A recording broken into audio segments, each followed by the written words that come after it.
This is gardening to me. I took out a macrophylla hydrangea that has never bloomed, even this year with all the crazy success of those this year. It split into three when I took it out. Great, I'll put it up there just for foliage, which is what I said about those ones, and now here they are, just this year though. Then I took some coneflower, echinacea, that I had divided 2 weeks ago and left in a pot and just was watering. Put that in there. Took a piece of serrata hydrangea, way more reliable, mountain hydrangea.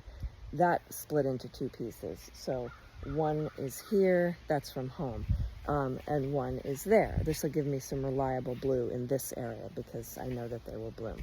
This hosta came out, that'll go somewhere else.